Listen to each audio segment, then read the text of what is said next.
Sandhan. All Gujarat Integrated Classroom.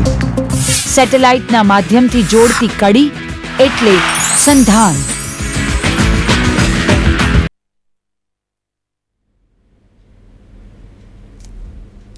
Good afternoon, viewers.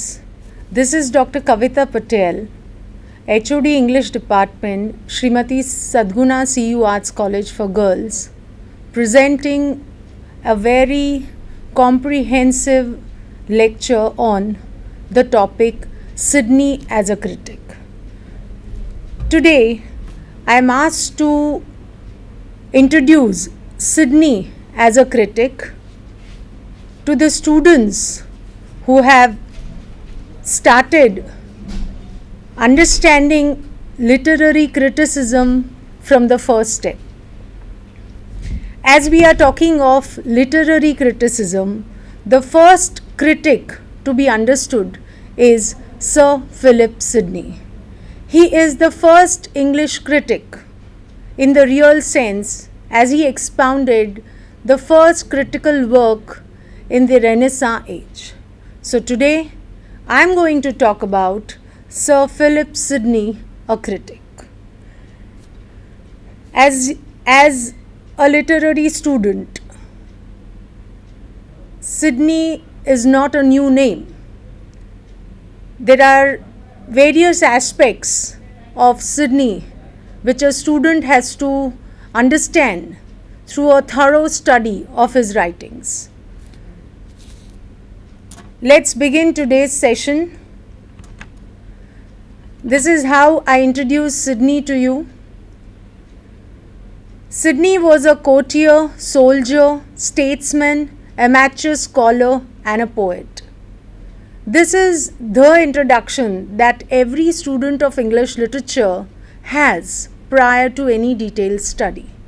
But today, we are going to basically focus the lecture on Sidney as a critic, the critical writing, the best known critical work by Sidney in detail.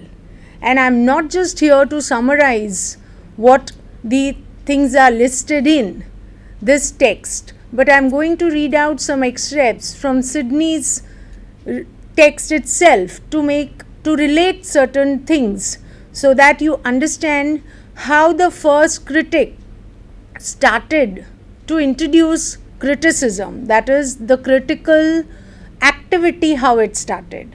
Now let's proceed on through the next slide. As I said, I have already introduced you to Sidney, and now let's talk about what do you know about Sidney as a critic. Sidney is known for his essay named An Apology for Poetry, that is also again named as Defense of Poesy. This essay is considered as the beginning of formal English criticism. It is again an introduction of Aristotelianism into England. Now here again I want to just point out 2-3 things. I hope you have read the slide, which makes it very clear. Yeah, and that is that this is the first text, how this critical activity basically started, why there was a need for a critical writing, again which spells as a defense, an apology. So here the literature students have to go back again to the reasons. What was the reason which brought this writing into a sort of picture? Why Sidney, writing poems, again started writing a critical work like this? This could be understood from the second slide which is coming to you. First, some facts, that is, if you are asked a question where to frame Sidney, we frame him in the Renaissance criticism section, which is again a practical criticism which started with Sidney. Sir Philip Sidney, 1554-1586, and as I said, there are 2 names given for the same essay, that is An Apology for Poetry. Now this is what I just want you to understand, that why there was a need for such a critical text or an activity, what were the reasons that spurred or why this need arose. The Renaissance was an era of changes. People started to search and to ask questions about various issues. As science or culture of that time wrote and dealt with these matters, and each one published his opinions. Intellectuals doubted values and beliefs from the ancient world and tried to find another way of thinking. And this is what I want to suggest. Another way of thinking is the need which led Sidney write an essay. There are various reasons, but I would just list out 4 of them before you to make this point very clear that what were the reasons.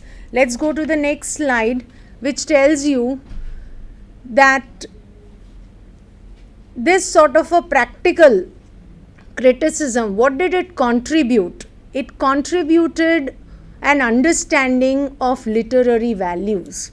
Now this first work of Sidney, that is Defense, it's an embodiment of the Renaissance criticism. And this is how we begin today's session talking about Sidney. And this is the picture of the text before you, an apology for poetry. Now, why defense? Why an apology? What were the consequences which led to this? Now, first, for understanding this is very much important to remember that this text was written in 1579 but was not published until 1595. And why this apology? Why it was a sort of a reaction or a rejoinder? What led to this sort of a rejoinder is the attacks made. We'll just go back to the last slide again. Written after attacks against literature published in a book by Stephen Guzen. And this led Sidney give a rejoinder, a reply. It was a reply to a counter reply. That is how this essay got into writing. What is the argument of Sidney? What is at stake in Sidney's argument is he wants to prove,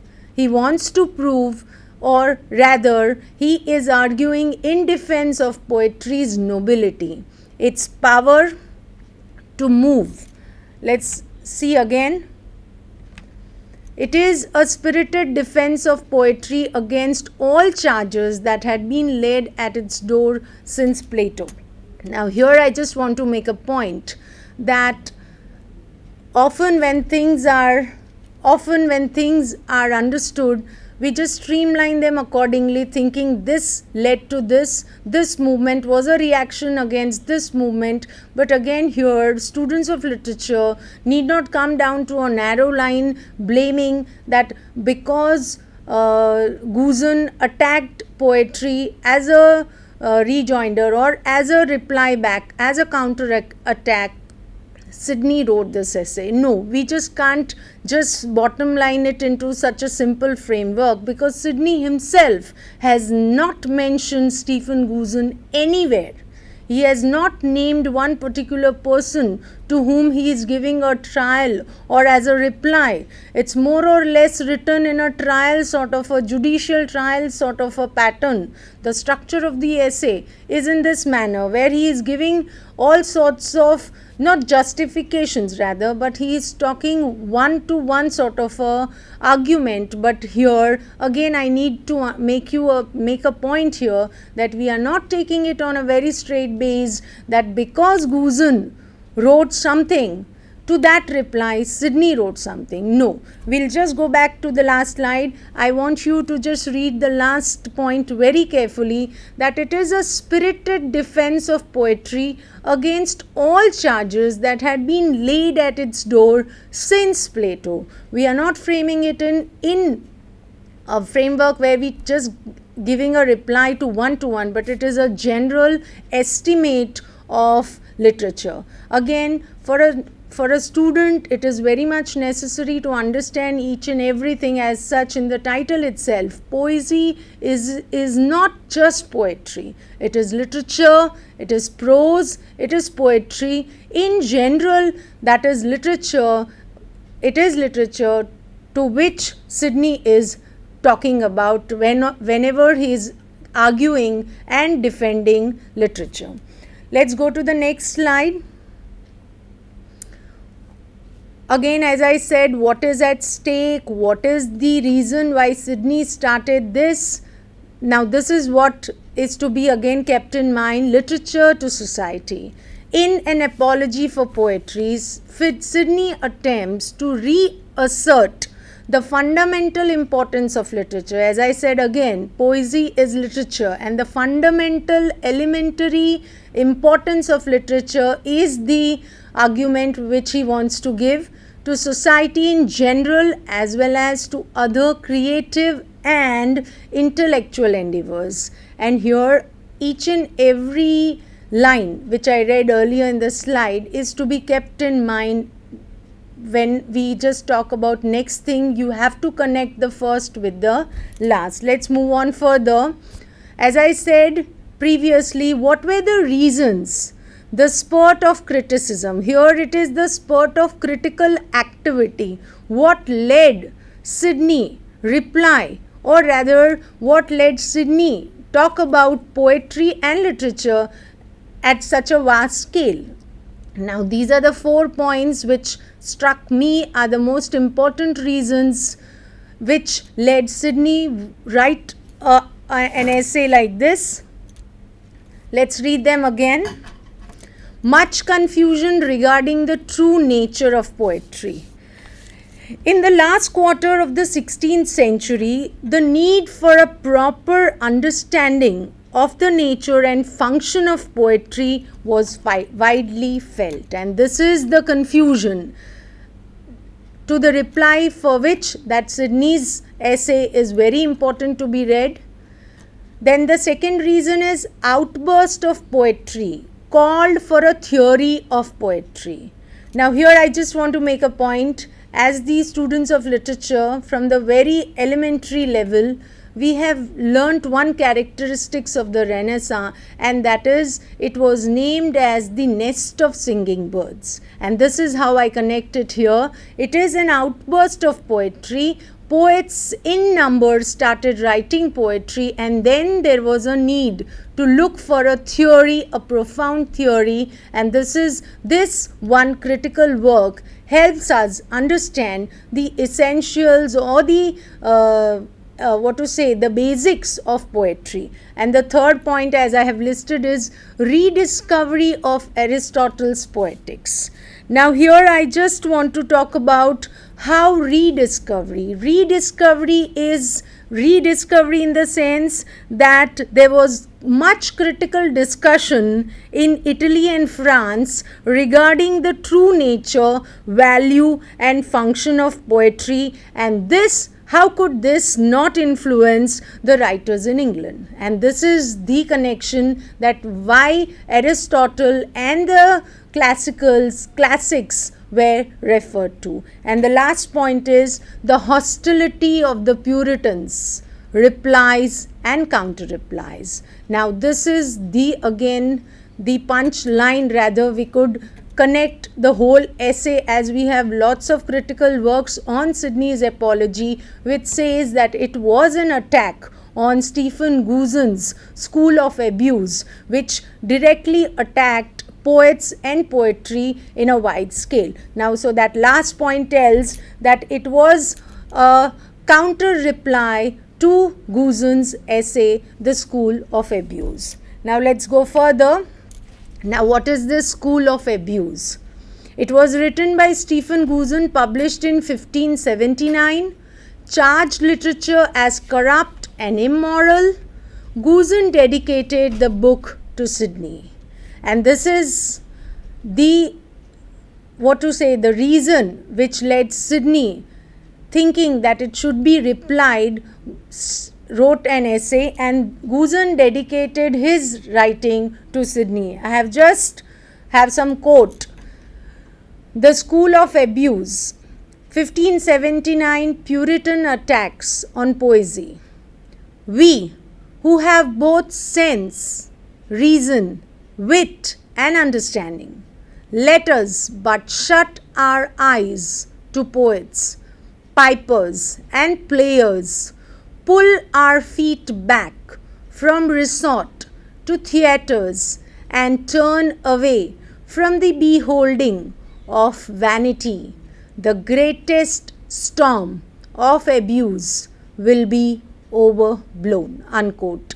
This is the statement by Guzen where he is attacking poesy, and to this essay of abuse, again in terms of a pamphlet, talks about same, attacks actors, playwrights and poets, criticizes the social and moral disorder in fiction, views literature as an immoral corrupting influence, labels fiction writing as potentially immoral, deems fiction as irresponsible and unrealistic.